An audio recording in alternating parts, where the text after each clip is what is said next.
Селям алейкум, привіт усім глядачам телеканалу АТР, які дивляться нас як у тимчасово окупованому Криму, так і в інших частинах України і в різних країнах світу, де небайдужі люди спостерігають за тим, що відбувається на нашій війні, яка насправді є війною людства проти антилюдства. І ми намагаємося запрошувати до нас у гості таких людей. Я навіть не хочу називати їх експертами, просто порядними людьми, які не спекулюють ні на чому, не гайпують. Я намагаюся говорити про війну і про те, що відбувається навколо неї, максимально неупереджено. І я радий, що сьогодні погодився з нами вийти на зв'язок.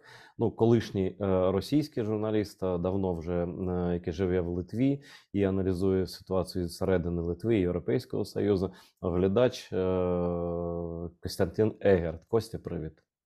Привіт. Я не сказав, де ти зараз працюєш. Твоє основне місце роботи це Deutsche Welle, здається. Я не помиляюся. Так? Так, да, там іменно так. Deutsche Welle, хто не знає, перейду на трофейну мову.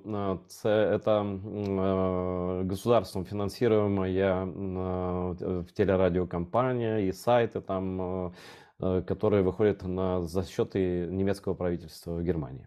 Да, ну, мы иногда любим говорить, что это я, так сказать, не штатный сотрудник, но Deutsche Welle часто объясняем по-простому, это, ну, как бы немецкая BBC. Хотя Да. финансирование немножко другая. Там единственное, конечно, вот если об этом рассуждать уже как журналистам, да, BBC это все-таки там оно есть и внутренний BBC, и внешний BBC, да? А Deutsche Welle работает только на внешний, да. Ну, да, как «Голос Америки», как «Свобода» и... Да, да, совершенно верно, да. В этом разница, да. Это эквивалент, там, условно говоря, BBC World Service. Угу. Ну, вот, чтобы понимали, да, просто уровень аналитики и так далее, поэтому это я зрителям нашим. Хотя, конечно, я думаю, что они очень политизированные люди и знают тебя прекрасно, так или иначе. Я начну, даже не знаю, с чего начать, все такое вкусное, вот, но с тобой, конечно, лучше бы говорить о, наверное, тех процессах, которые, на твой взгляд, происходят сейчас в России. Начну с последнего, со странного. Товарищ, конечно, террористом и их один из вождей, Пригожин, значит, выступил с таким, ну, то, что он матерится там на всех подряд, это понятно, но как-то он до какого-то момента фюрера не трогал, то есть в адрес фюрера ничего не было. А тут поговаривают, значит, одна бабка сказала, там, я не пристально смотрю, что он фюрера дедушкой назвал, и что-то там дедушкой не так, и что-то дед типа довоевался, но это не его слова дословно, но смысл такой. Что это за театр такой? Потому что вот я думаю, знаешь, по моей логике, ну просто вот помню еще судьбу Немцова, мы не сравниваем Немцова и Пригожина, но просто он оскорбил тогда, помнишь, Путина, назвав его, ну, мы помним как, матом не будем в эфире, а этот человек фактически тоже оскорбил, не так жестко, но оскорбил, унизил фюрера. И если за это ничего не будет, моя версия, это значит ему разрешено, и это такая у них как и договоренность, игра, он подчиненный все равно. Если что-то ему будет, ну тогда что-то будет. Вот как ты, это мое видение, может оно вообще ошибочное. Как ты видишь эту ситуацию, что происходит? В моей жизни есть один очень такой важный момент, который я считаю большой удачей. Я не живу в голове у Путина и у Пригожина, потому что иначе было совсем тяжело. Но я бы сказал следующее.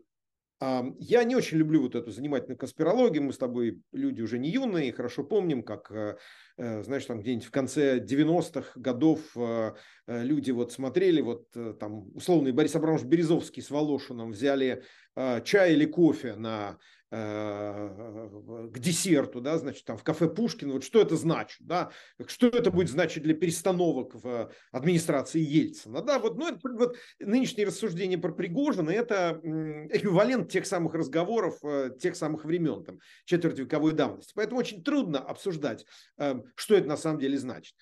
Согласен, что если считать, что Пригожин действительно говорил там про Путина, там есть разные фрагменты в этих всех видео, то, наверное, да, это вроде бы как обида. С другой стороны, он больше всего вот в этих вот последних видео делает упор на то, что вот военные обманывают президента, президент, значит, сделать все хорошее хочет сделать, а тут вот его обманывают. Именно поэтому существует версия, что на самом деле он борется с там Герасимовым и Шойгу и хочет... Есть какие-то люди, которые через него пытаются попасть на эти позиции. Тоже вариант. Но для меня важен вот какой момент. Для меня важно, что появление такого человека в публичном пространстве в последние месяцы с такими заявлениями, наряду с появлением вот этих каких-то, может быть, полуфейковых, да, значит, частных военных компаний, созданных там Газпромом, да, которые он ругает в этих видео, там, голубой факел, там еще что-то. Появление на сцене Рогозина, который говорит, что вообще надо дать широкий простор по созданию частных военных компаний, то есть, грубо говоря, просто сделать наемничество частью российской экономики и частью их бюджетных делишек. Это, конечно, признак кризиса режима. Сразу хочу сказать. Это не значит, что этот режим завтра рухнет или даже после. Но если мы сравним, вот просто объективно посмотрим на то, как этот режим выглядел даже, ну пусть даже и там 1,5 года назад или 2, и сегодня, это, несомненно, разный тип, это разный тип режима. Появляются какие-то дядьки, которые не имеют без погон, без ничего, с какими-то ребятами, в кавычках, скрытыми, значит, затененными, обсуждают наступление там, в соседней стране. Оружие вроде бы как у них находится, но вроде бы это какие-то мужики, ну, дядя Валера из гаража в сланцах, который вдруг, так сказать, бегает с гранатометом. Это очень... Вот если мы отстранимся от конкретных реальностей этой войны, а посмотрим на то, что это означает с точки зрения существования путинского режима, это, конечно, кризис. По крайней мере, внешний кризис. Потому что до этого Путин, будучи продуктом, так сказать, андроповского КГБ, свято верил в то, что называется в марксистском, так сказать, марксистской теории, да, монополию на государства на вооруженное насилие. Эта монополия тотально разрушена сегодня. И последствия этого будут чувствоваться очень долго в народе. Будет ли это там народ одной России, 5, это не важно. Но вот эти люди, которые пережили эту эпоху, они будут знать, что в нужный момент, вместо того, чтобы просто их мобилизовывать в армию, обычно надевать на них погоны, там, лычки, там, вручать им полуржавые калаши и так далее, внезапно государство, грубо говоря, обратилось к ним за помощью. И сказал, неважно, кем ты был, уголовником, убийцей, грабителем, каково твое вообще моральное и физическое состояние на самом деле. Ты столько нужен, что мы тебе заплатим денег, вручим тебе оружие и отправим тебя воевать. Это не будет забыто теми, кто выживет в этой мясорубке, разумеется. И в этом смысле я бы хотел немножко приподняться над анализом Пригожина. Ясно, что там идет какая-то история про бюджет, в том числе, потому что у людей никогда ничего не бывает просто так, без денег. Но то, что последствия этого будут дальше, выходить намного дальше, просто-напросто клановой борьбы, в этом у меня сомнений нет. Но последнее, что я замечу, насколько я понимаю, сегодняшняя российская вот эта клика руководящая, в ее широко понятом, это я не имею сейчас в виду там Бортников, Патрушев, Шойгу, да, я имею в виду вот эти все вокруг заместители, командующие округами, главы федеральных ведомств, все они перестроились на санкционный режим. Все сейчас занимаются дележом, ну, до меня доносятся, так сказать, слухи от источников. Теперь есть модная тема импортозамещения, но они воруют на импортозамещении. Какая разница, на чем воровать? Поэтому я бы сказал, что, конечно, это, посмотрев немножечко со стороны, признак того, что режим переформатируется, что появляются какие-то фигуры, которые раньше просто при Путине появиться, при старом Путине появиться не могли. Но то, что пока также я не вижу признаков, что это вот завтра все, так сказать, эта вазочка упадет с серванта и разобьется на много кусочков, не вижу. Вот, насколько я могу судить со своей позиции, может, я ошибаюсь. Ну, мы все можем ошибаться, но, по крайней мере, тут никакими заговорами действительно не пахнет, все более-менее логично. Я хочу уточнить только одно. Когда мы говорим про потерю государственной монополии на насилие, да, что даже вот в таких террористических режимах, имеет значение просто для функционирования этой власти, да, Ну вот. С другой стороны, смотри, ну, Пригожин, там, не Пригожин, Газпром. Ну, все говорят, что там Газпром это там крупнейшая частная, но это не частная компания, эта компания принадлежит Путину. Значит, Вагнер, ну, я думаю, что это там тоже путинские ребята и путинские, это все крыша под ним, это его собственность. То есть, по сути дела, государственное. Если государство это я, мы же знаем, что есть Россия, есть Путин, есть Россия, нет России, нет Путин, он король солнца, там, фюрер там и так далее. Вот, а в чем их частность-то такая? Вот в чем потеря управляемости, контроля? Воюют они на стороне государства, да, они ссорятся, но они воюют против внешнего врага. Кадыров тоже там выпендривается, что-то там рисуется, надувается все больше. Но опять он воюет против внешнего врага. То есть они не стоят против друг друга напрямую и против только на словах, если чуть-чуть. И, в принципе, они стоят все спиной к Путину. А ты думаешь, что это может в какой-то момент измениться? Ну, потому что пока это не выглядит просто как ширма. То есть, как, а вот посмотрите, у нас как независимые СМИ, вот Первый канал, ну понятно, что он зависимый. Вот независимый НТВ, ну понятно, что это их канал. Вот не похожая ситуация тут? Похоже. Нет, это очень хорошее замечание. Я говорю о том, что... И более того, я тебе скажу. Разговоры о том, что вот Пригожин то, Пригожин все, но Пригожин полностью, я часто это говорю в украинских стримах, надо понимать, Пригожин полностью зависит от логистики Российского Министерства обороны. У него же нет своих, там, условно говоря, предприятий по производству боеприпасов. Вот поэтому и кричит: дайте мне А боеприпасы. причем, ты знаешь, это я замечу, Кость, что на самом деле наши люди с Бахмута не подтверждают особенно то, что у него мало боеприпасов, что у них все равно Конечно. преимущество есть в артиллерии, да, в снарядах. Нет, нет, все, что он говорит, я же не говорю, что надо воспринимать как правду. Это в том числе может быть и борьба за бюджет, и борьба за влияние, все что угодно. Посмотрите, так сказать, вот, дорогой хороший царь, посмотри, какие у тебя плохие бояре. А у меня есть хорошие. Или там, посмотри на хороших, которые, возможно, продвигают этот месседж, так сказать, публично. Все может быть. Разумеется, Пригожин зависит от просто транспортных и, ну, так сказать, производственных возможностей Минобороны, там, Миноборонпрома, или как он там теперь называется, без сомнения, ну, российского ВПК. Словом, конечно, он зависит. И поэтому-то я никогда не верил, что он может быть чем-то там независимым особо. Но даже если он сам по себе, может быть, и думает, что он становится таким народом, предположим, это один из вариантов, что он становится таким народным вождем и Мгм. будет играть какую-то роль. Но до того, как он, условно говоря, дойдет до Кремля, если он попытается это сделать, ему придется преодолеть очень много препятствий и этапов. Но когда я говорил о проблемах и потере монополии на вооруженное насилие, я говорил о более долгосрочных последствиях. Ведь Мгм. эти люди вернутся в Россию. И они вернутся с другим чувством. Но, Кость, я бы не сказал, что они в большом количестве вернутся, если Ну, честно. Опять то, что слушай, про них кто-то вернется. рассказывается. Да, кто-то вернется.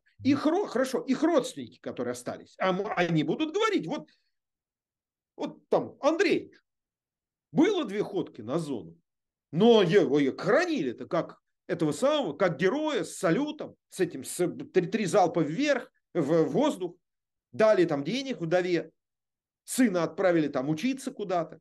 Ну, метафорическая белая лада при этом присутствовала. И это не то, что было после Афганистана, который, ну, я хорошо помню, да и ты, я думаю, помнишь, эти возвращались ветераны, говорят: я вас туда не посылал, вообще страна Да. закончилась, до свидания, thank you very much. А это другое самочувствие вот этого сегмента населения. Мы бы у них дети есть. А мой отец был вам нужен, между прочим. При этом это тот сегмент населения, который на самом деле одновременно власть не очень любит. Я могу себе представить, что если этих людей, так сказать, поставить в другой контекст общественный, первое, куда они пойдут в ближайшее отделение полиции, так сказать, мочить вот этих всех ментов, которых они ненавидят, которые их же и сажали, и забирали раньше. Правильно? В этом смысле это изменилось. Мгм. Внезапно те, кого государство, так сказать, гнобило, сажало, ну, так сказать, вот это все полууголовные элементы, и люди, живущие, ты хорошо понимаешь, вот в этой провинциальной бедной России, живущие всегда на грани криминала, всегда на грани уголовщины, на грани закона. Внезапно эти люди имеют почет и уважение.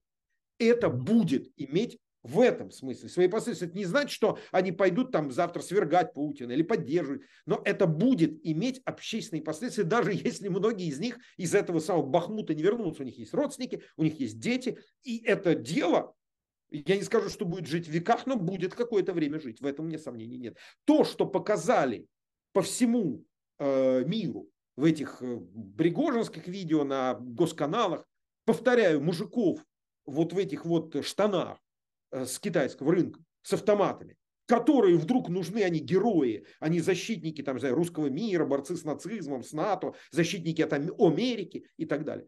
Это куда-то вот просачивается и когда-то в общественном мнении обязательно прорастет. Да, интересно, но еще один показательный был момент, понятно какой, это парад вот этой, прости меня, Господи, победы, это массовка из каких-то, ну, я не буду их оценивать, это я твое мнение хочу узнать, что в себя представляет этот парад, какой месседж фюрер хотел послать, значит, миру, ну и твоя версия, почему никаких атак не было со стороны Украины, как бы, а наоборот эти пуляли, пытались тут Киев пробить и так далее, и так далее. Что Путин этим 9 мая, ну это как-никак, все, что происходило 9 мая, имеет какое-то значение, потому что для этого культа это ключевое. Это такая, ну, прости меня, Господи, Пасха такая, или Рождество вот извращенное, дьявольское, вот этого кровавого мира. Вот то, что произошло и происходило и на международном уровне, и для внутреннего пользования, и для зовнешнего, внешнего, что, на твой взгляд, это может значить? Это да, я был в этот день в Киеве, как трясло нашу гостиницу, когда сбивали крылатые ракеты, что называется, подлетавшие к столице, я хорошо запомнил, не успел забыть, сформулируем так. Я скажу так, особых новых месседжей там, конечно, не прозвучало, но Путину важно было показать, что он же себя равняет все время на там, Вторую мировую войну. Вот он, как Сталин, несмотря в 1941 году, несмотря ни на что, проводит этот парад. Ничего не изменилось. Изменилось на самом деле, потому что не было бессмертного полка с дедами, потому что боялись несанкционированных выступлений. Кстати, в том числе, возможно, и каких-то людей, у которых родственники погибли там где-нибудь под Бахмутом, да, а им, ну, денег, может, не доплатили или вообще ничем-то недовольны. Вот они пойдут туда и понесут вот эти портреты. Этого не хотелось. Поэтому уже кое-что изменилось. Но с точки зрения вот, внешней вот этой картинки, Путину надо было показать, у него все под контролем. Более того, и в этом смысле визит центральноазиатских глав государств в Москву для него был очень важен. Более того, стало лучше. В том году не было никого. В этом году, смотрите, наши соседи, они от нас зависят. Ну, месседж такой, что зависит, естественно. Никуда они не денутся от нас. А значит, ну, слушайте, в этот раз был Рахмон, а фиг его знает. А может, в следующий раз приедет президент Южной Африки, в конце концов, или Бразилии. В конце концов, бразильская, если ошибаюсь, бригада участвовала в Второй мировой, а южноафриканские части в составе британской армии воевали.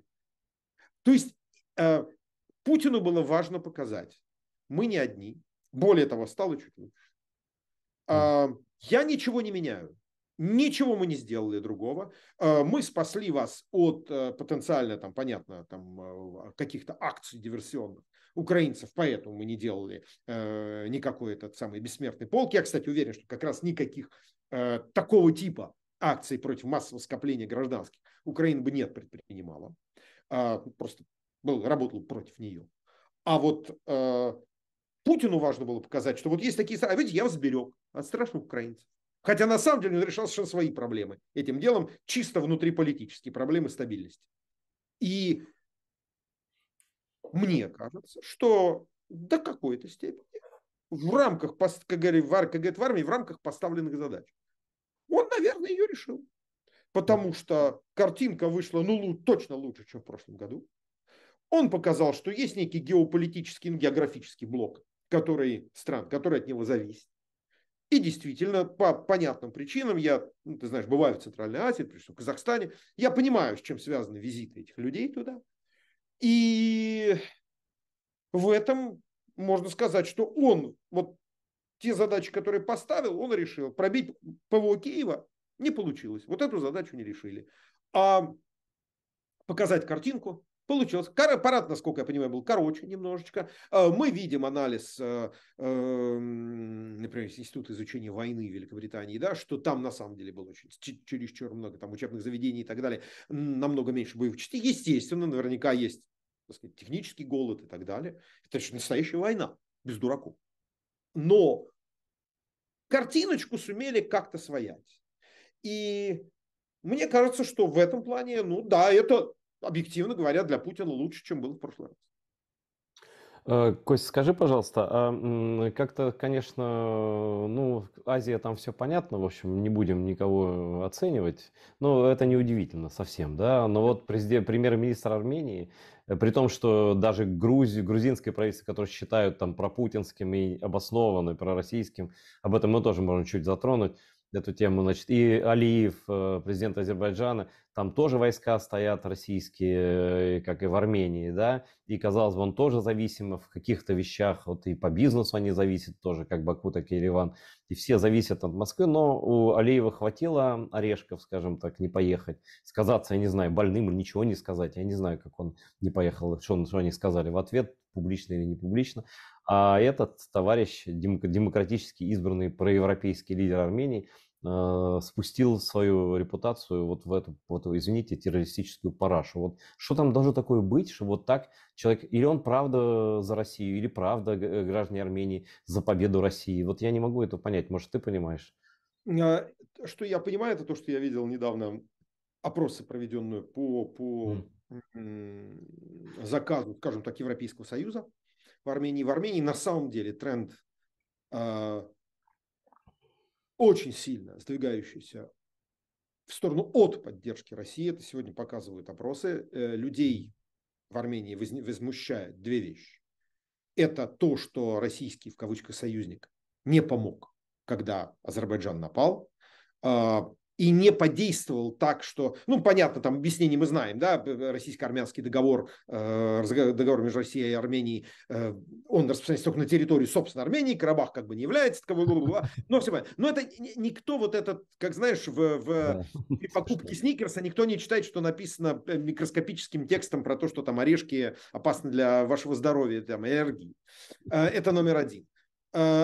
Второе, на самом деле на это наложилось то, что армянское общество смотрит, естественно, видит, что происходит.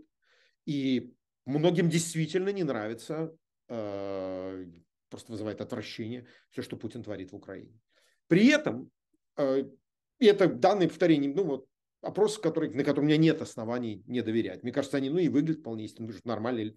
Люди там живут, какие же люди же там живут. Почему они не могут чувствовать то, что люди нормальные должны чувствовать? Но при этом Пашинян, как я понимаю, точно так же в какой-то степени, как центральноазиатские лидеры, пытается играть вот в эту вот игру, чтобы не оказаться по одну сторону занавеса железного. Ни с условным Западом, но против Путина, ни только с Путиным против Запада и там всего остального мира.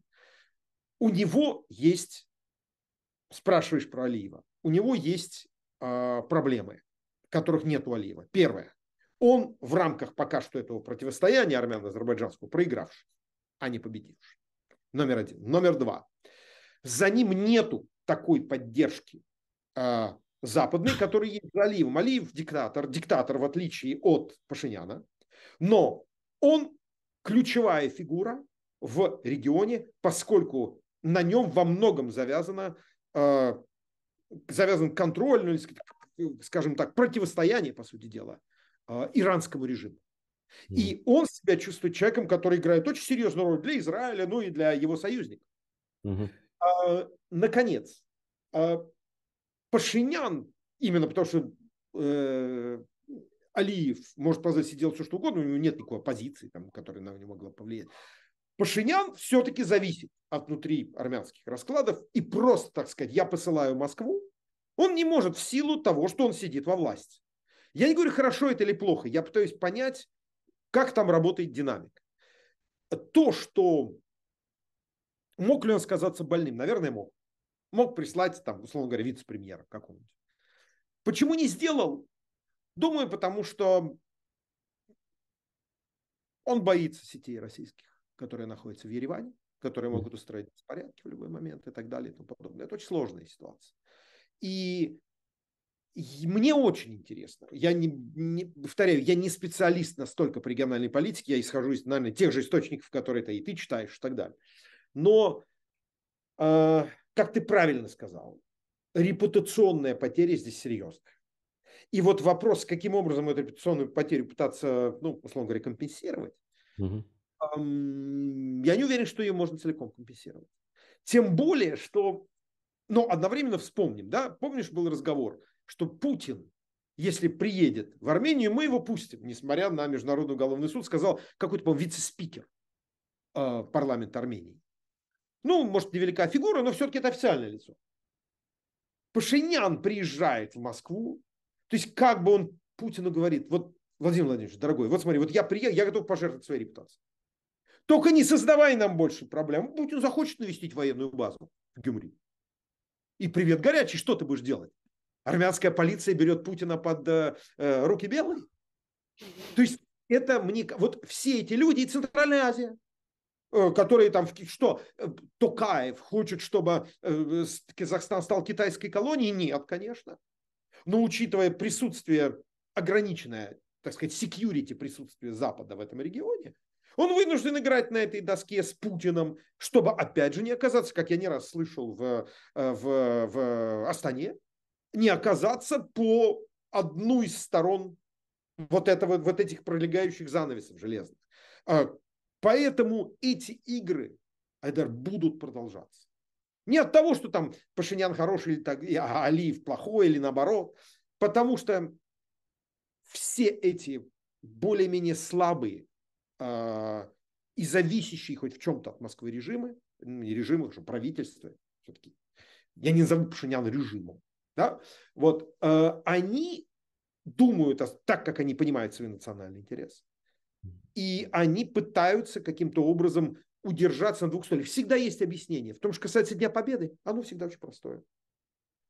Воевали это все, и армяне, и казахи, и крымские татары, к сожалению, не воевали, как мы понимаем. Ну, как наверное, какие-то, может, отдельные люди попали, но в целом, да, вот по понятным причинам, да.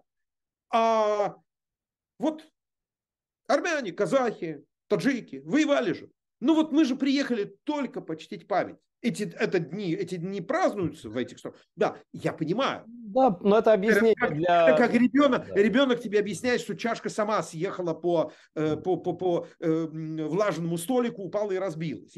Может, я все понимаю. Но есть вот это формальное фиговый листочек, которым прикрываются. А Путин, конечно, это будет использовать. Путин всегда использует слабость. В этом плане Алиев чувствует себя значительно более сильным и может себе такое позволить. Да, там, наверное, был посол Азербайджана где-то там стоял в этих рядах. Ну, дипкорпус, который там присутствует. Ну, такой полудружественный. Наверное, присутствует. Алиев не, потому что он себя чувствует с хорошо прикрытым тылом в силу вещей, не имеющих никакого отношения к российско-украинской войне, к агрессии России против Украины. Ну да, логично. Вдогонку только могу добавить, что воевали все в разных пропорциях. Но, например, я просто изучал эту тему в абсолютно спокойном режиме. Я не понимаю, что это другой исторический контекст был, и глупо с нынешними мерками подходить. Зачем люди шли в эти подразделения, о чем они мечтали или воображали себе, что может быть. Ну, например, по-моему, армянское подразделение вермахта закончил свой боевой путь, по-моему, в Нормандии. Вот, ну, например, да, вот, и то есть это как бы война была глобальная, и тогда действительно люди не знали многие, что происходит, но сейчас, наверное, это под себя просто добавлю, эти вот такие лидеры, маятники, они просто ждут какого-то перелома, когда вот совсем, да, и тогда они прям на сторону света все выйдут там и будут там рассказывать. Да, абсолютно, да. Как, знаешь, Константин Богомолов, такой известный режиссер, недавно написал, по-моему, в Фейсбуке, вот что-то такое, что типа вот про День Победы, и в конце вот поэтому победа, ну там что-то такое, она очень хорошая, поэтому за победу, ну как бы за победу ту и будущее. И кто-то тут же написал, так в нужный момент он скажет, так я же писал про будущую победу демократии. когда надо будет пойти ну, к метафорическому президенту Иванову, Петрову, неважно, Навальному, государю-императору там, Кириллу XVIII и попросить денег на театр, я же сразу имел в виду, что это была про вашу победу, Ваше Величество. Ты знаешь, я читал письма Гоголя, тут не про то, что он украинский писатель, он писатель был российский, безусловно, русскоязычный и приближенный к императору. Я читал его письма Николаю Первому из Рима, такое позорище, как они деньги выпрашивают. Ничего не изменилось вообще совершенно, но те немножко честнее были. Вот, там было понятно, что вроде он проигрался в карты, там не рассчитал свои силы, а здесь все ради высоких идей, да. Ну, бог с ними, со всеми. Короткий вопрос про Кремль, про парад накануне, значит, этот дрон какой-то, какие-то люди на куполе, какой-то дурной спектакль. Но я сразу в это не поверил. Мое мнение, это все была инсценировка. Но тогда ради чего? А твое мнение, ради чего все это? Я думаю, что это для создания некой такой атмосферы вот там реальной угрозы, для создания, ну так, чтобы, так сказать, чтобы не дремали. Вот, ну, конечно, люди на куполе, конечно, скорость появления съемок в прокремлевских терминалах. Ну, ты жил в Москве, я москвич коренной. Понятно, откуда это снято. Эти камеры, которые камеры. Костя, либо все на ФСБшные ГУМе, камеры. да, либо на ГУМе, либо на Минфине, на Илимке. Какая-то одна съемка там немножко дрожит, ну, значит, это на крыше стоял товарищ майор, там дежурный, или товарищ прапорщик с соответствующими просветами на погонах, и у него был телефон, которым он это снимал. Ну, и причем кто-то обратил внимание, я забыл, кто-то мне сказал, тоже обратил внимание на то, что вот эта съемка, которая вроде бы с какого-то, ну, с какого-то телефона, наверное, который держит в руках явно, потому что качается кадр, это не стационарная камера. И в таких случаях, ну, дрон взрывается над сенатским корпусом Кремля, над флагом, над самым. Но обычно в таких случаях люди, ну, просто мы понимаем, что они скажут, так сказать, на родном русском наречии, в такой обсценной лексике, ребят. Ноль, молчание. Человек похоже, что выполняет задание практически. Поэтому ясно, что для меня лично все это очень подозрительно. Ну, не то, что ясно, всегда всю жизнь будет, но я понимаю, что здесь все очень странно. И быстрота принятия решений о выкладывании этих кадров в прокремлевский телеграм-канал – это особая история, потому что ты же понимаешь, как это происходит. От товарища там, сержанта до товарища полковника, как минимум, который должен дать это, указание это делать, там, до условно Громова, чтобы он это положили вот в эти телеграм-каналы. Да ясное дело, но я могу... Ну, о чем мы говорим? Ну, Кость, я могу вспомнить, я, конечно, не знаю, как они там общаются, но я могу вспомнить обратный пример. Это когда они хотели скрыть, и когда было убийство Немцова, тогда попало с одной камеры, которая висела на, по-моему, гостинице «Балчук», на другой стороне Москвы-реки. Там было, я насчитал лично, вот просто стоя на месте убийства Немцова, 17 камер, которые я просто увидел сам, да. И, безусловно, все эти камеры, ну, теперь-то уж точно контролируют, да и тогда ФСО контролировались, точно, и ФСБ. Да, и то, что там одна попала, и там ничего, как раз попал тот кадр, на котором ничего не видно, то есть, может, его и специально слили такой, что там он закрывает машины, как бы ничего не видно, вроде как демократия, свобода, а на самом деле ничего не показали. И вот тут сегодня обратный процесс, и поверить в случайность этого, ну, сложновато, честно говоря. Нет, конечно, я думаю, что это, ну, первая версия, может быть, когда-нибудь нам докажут, что все это было на самом деле совершенно не так, но, кроме того, мне не кажется, что это... Ну, если вот представить себе, вот, ну, даже может Украина, наверное, в теории можно себе представить, что как-то дрон довели, или какая-то там диверсионная группа этот дрон довезла, а потом запустила из там, московского пригорода, например. Ну, я бы сказал в этой ситуации, ну, по моему мнению, запускал бы я его там по так называемому Арбатскому военному округу, там, по зданию Министерства обороны или Генштаба. Да, конечно, да, конечно. Да. А здесь, ну и потом 2 человека на куполе, да, это, конечно, очень удивительно для меня было. Нет, пока что и по всему тому, как все это быстро, все как-то так вот выполнили задание и все, нет, напоминает инсценировка. И кроме того, вот один из таких, ну не то что объяснений, но вот какой отбрасывает это отсвет на Путина. Ну, вот смотрите, какой он мужественный. 3 дня назад бомбанули по Кремлю, а он вышел и вот встал героически на Красной площади. Вот так вот.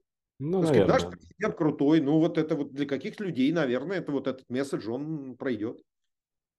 Я добавлю еще про одну страну Южного Кавказа, как правильно называть, не Закавказье, не Прибалтика, а Южный Кавказ, страны Балтии и не Средняя Азия, Центральная Азия, если вот кто-то такой же зануда, как и я, но это правильно по отношению к этим странам, вот, и гражданам.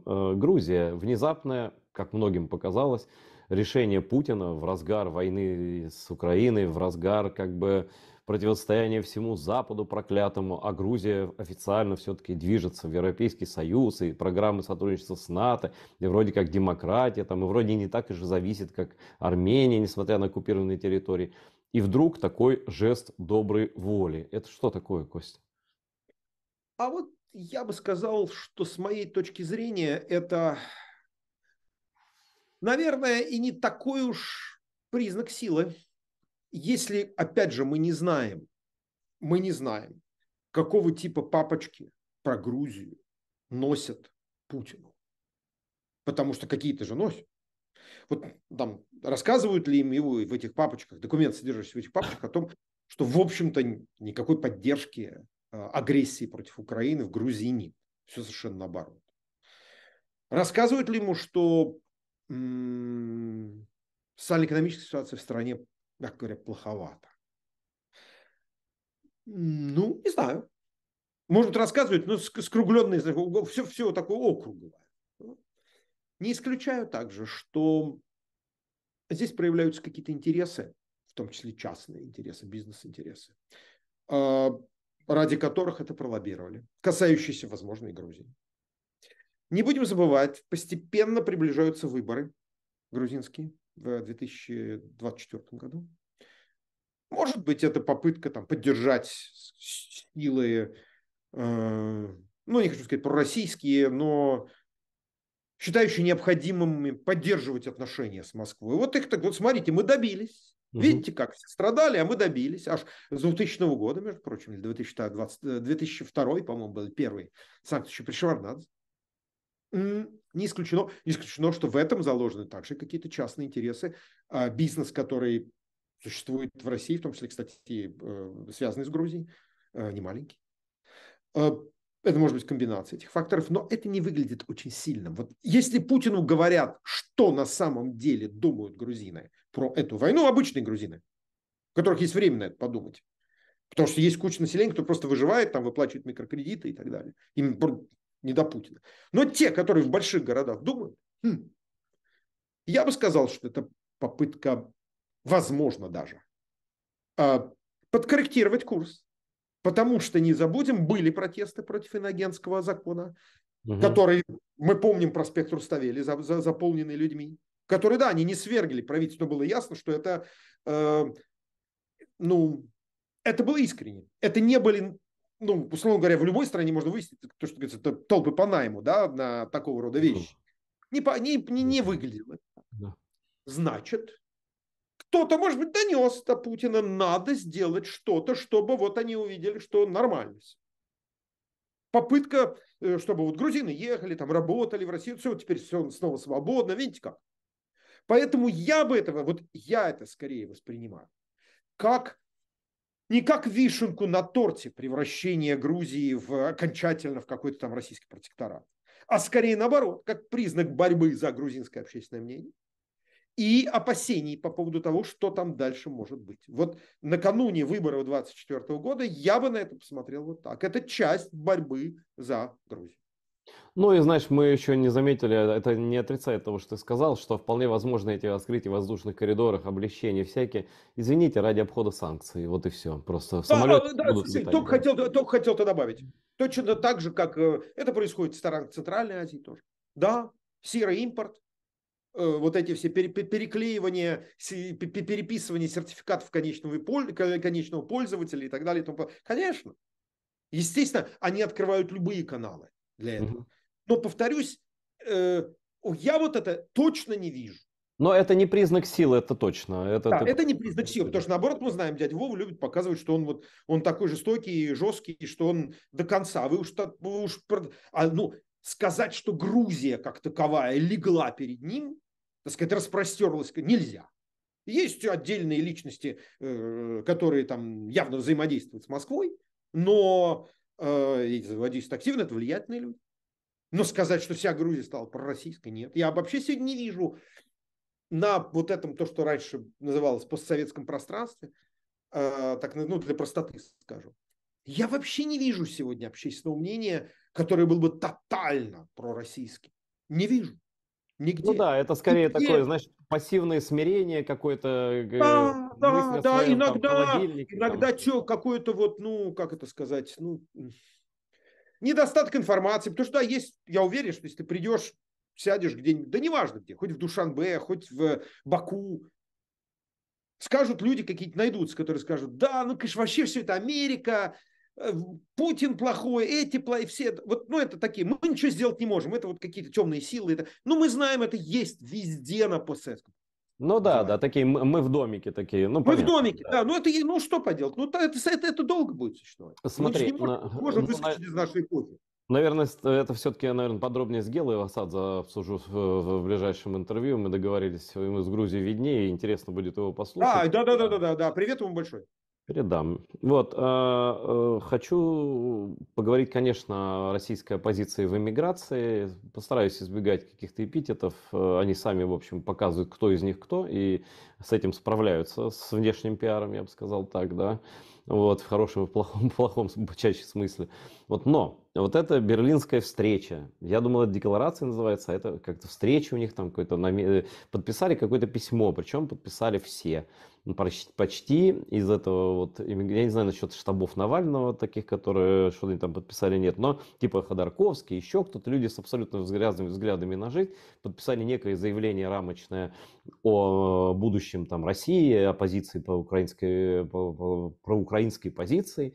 При этом бросается в глаза несколько вещей, но так как это подписывали разные люди, там плод таких компромиссов, там все обрезано со всех сторон, да, и там нет ни слова о том, что делать с ядерным оружием после поражения России, например, да, что оставить новым для экспериментов новых таких, хотя Россия доказала, что она не может пользоваться ядерным оружием, она им пользуется только для шантажа, да, то есть, ну, как бы нет гарантий никаких, скажем так, что следующий не будет. Потом, значит, нет там четкого понимания того, как свободу народам, извините. Даже про Ичкерию нет, по-моему, потому хотя ее все уже Украина признала, эти нет, да. А Ходорковский, как мне память не изменяет, хотел и говорил, что он бы с удовольствием пошел тоже воевать в Чечню, как и Путин. То есть человек так и не понял, что Путин пошел туда воевать, потому что двух фюреров не бывает, поэтому Ходорковский сел, а Путин пошел воевать в Чечню, чтобы стать фюрером, да. Ну окей, даже если это не понимает, это его проблема, но кто-то там говорил даже, что мы подписываем, голос этих людей важен, голос этих людей звучит. Ну, объективно говоря, я не вижу, что он был важен. Я вижу, что звучит голос Кадырова в России, звучит голос Пригожина, прости меня, Господи, за такие слова. А эти люди звучат где-то далеко и ничего, по-моему, не решают. Вот как ты оцениваешь вот эти телодвижения, попытки объединиться вроде бы как против Путина, которые формально, в принципе, положительные, так если смотреть со стороны? Ты знаешь, я вот думаю, что на это надо смотреть формально как раз во многом, потому что все-таки произошел сдвиг определенный. Вот этот компромисс, хотя мне тоже кое-чего там не хватало в этом заявлении, например. Все-таки постепенно за год более-менее сегодня я не вижу ни одной российской оппозиционной силы, мы сейчас не оцениваем их реальную силу. Мое личное ощущение, что из эмиграции пока что что-то сделать удалось только Владимиру Ленину, да и то, потому что у него организация на месте, его германский генштаб перекинул через королевство Швеции в Петроград. Поэтому мы не знаем. Я думаю, что значительная часть этих людей, может быть, несет какой-то вклад, но, наверное, менять будут какие-то другие люди, если будут вообще. Потому что мы не знаем, какое будущее. Но одна вещь, мне кажется, важной, это то, что, в принципе, сегодня, по крайней мере, на официальном уровне, никто не спорит с необходимостью возвращения Украины к границам 91 года. Вот То это, есть забыли про не бутерброд. Вот это да, очень важно. вот Что-то Крым, дошло, да. вот что вот это сложно, проведем Мгм. с помощью там ОБСЕ, ООН Мгм. и, значит, ложа Великий Восток, референдум в Крыму, проверим, что там думает, так сказать, в кавычках, крымчане. Вот это все Мгм. ушло. это сдвиг, позитивный сдвиг. Ну, конечно, сдвиг, Кость. Когда они все это произносили, всякие товарищи Шлосберги, Явлинские и прочие вот эти гибриды. Которые сейчас находятся в России и борются с теми, которые принимают Берлинскую декларацию. Ну, короче, да. Ну и среди тех, кто там что-то в декларации подписал, там тоже есть странные люди, на самом деле. Странные люди есть, да. Вот, значит, ну, уже как бы все вроде как молча согласились с тем, что я когда-то говорил, что Крым бутерброд, его надо вернуть, да, что это оккупация, что это война. Ну, хорошо, хоть дошло. Вернуть надо, на самом деле, другой вопрос украинцам решать. Но вот то, что говорят о границах 91 года, значит, говорят, что это вернуть Донецк, Луганск, все остальное. Более того, вот если бы я понимаю, что там это плод компромисса, я понимаю, что эти люди, ну, не будем, действительно у них есть разница во взглядах, что тут поделать. Я бы сказал, что мне не хватало. Мне не хватало в этой бы декларации заявление о том, что будущая Россия, ну, если мы вот будем этой будущей России как-то на нее влиять, будущая Россия также уходит из Абхазии и Южной Осетии. Будущая Россия также покидает Приднестровье и оставляет Республику Молдова решать свои проблемы, так сказать, нормально. Причем самое интересное, что они их решат. Я проездом исключил как раз, да. Конечно, вот. И более того, я бы лично сделал очень простое заявление. Я бы сказал, мы не просто снимаем возражения по поводу того, чтобы все эти страны стали членами Североатлантического альянса и Европейского Союза, ну, по мере того, как Альянс и Евросоюз смогут их принять, потому что это тоже не по заказу, не такси по заказу. Мы это решение считаем суверенным и нормальным. Более того, Россия видит свою будущую безопасность. Мы сейчас не обсуждаем, какое будущее. Видит вызовы безопасности, которые нуждаются в том, чтобы было очень тесное сотрудничество между Россией и Североатлантическим альянсом. Потому что, на самом деле, и Россию никогда не примут. Туда, понятно, причинам, она большая, и бельгийские матери не отправят своих детей умирать на там, берег Амура в войне с Китаем, но мне не хватает вот этого радикальной постановки вопроса, что, по крайней мере, что касается внешней политики, мы ключевым образом выкидываем на помойку все путинское наследие. Потому что обсуждать, будет ли Россия там федерацией или... и про народы я сейчас отдельно скажу тоже. Я не помню твой вопрос. Это все в конечном счете вот касается того, про что на самом деле при определенных обстоятельствах ослабленный Путин может начать говорить даже. Проигравший войну, который начнет что-то манипулировать внутри. Путинский месседж всегда был прежде всего реваншистский и касающийся вот там судьбы, наследия или там Советской империи. Значит, по мне, было бы очень круто, если бы был поставлен вопрос об отметании полностью, от какого наследства мы отказываемся. Писал вот тот самый, так сказать, революционер, сумевший все перевернуть. Да? Вот это было бы для меня очень правильное заявление. И, кстати, между прочим, на мой взгляд, оно было бы значительно более сильным в этом вопросе. Потому что в стране, где уважают прежде всего силу, даже оппоненты скажут, а смотри-ка, а вот это круто. Ну, да, конечно, нам не нравится, что они говорят, но они крутые. Что касается свободы народов, здесь, мне кажется, тут стоит обратить внимание на то, что не сильно там,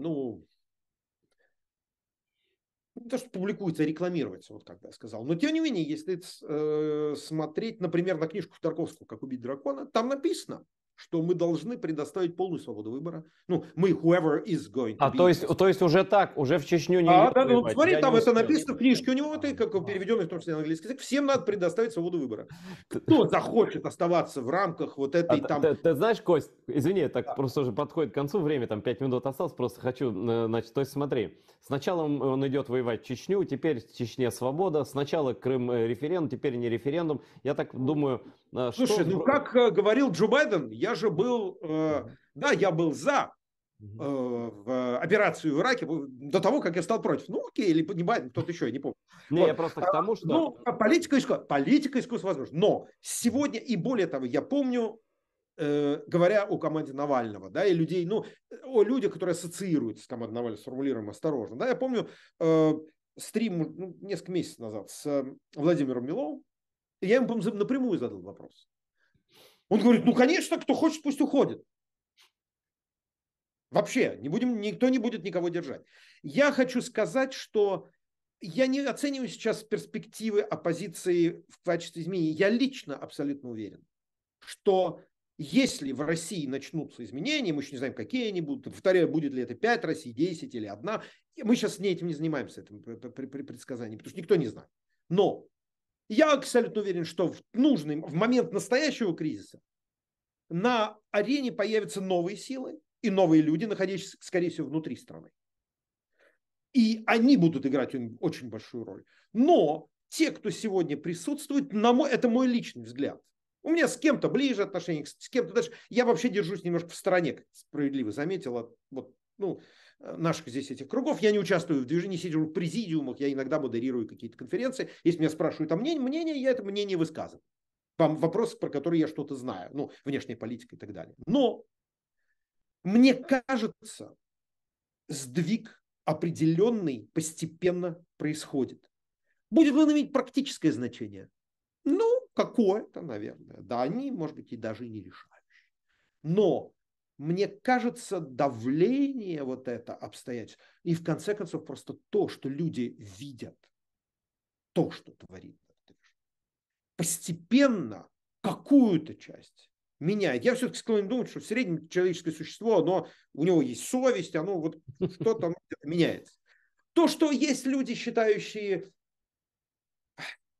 все равно все решат бабки, политтехнологии, ну, такие тоже есть, да, ну, что сказать.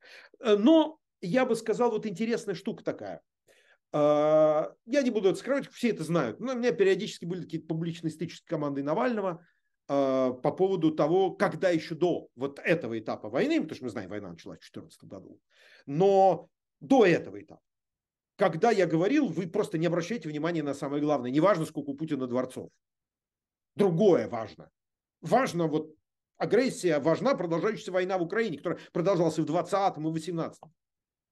Мне говорят, ты ничего не понимаешь. Да, конечно, ты ничего не понимаешь. Вот. Эггерт ничего не понимает, Муждабаев радикал, а теперь все поют те самые Всем песни. вдруг все поняли. Да. Но вот мне показалось то, что сегодня, например, YouTube-канал Навального, даже когда они говорят о коррупции, это коррупция вот этого вот как Обносов, Обсосов, какой-то вот очередной там вчера был, который что-то там делает, но цель-то какая?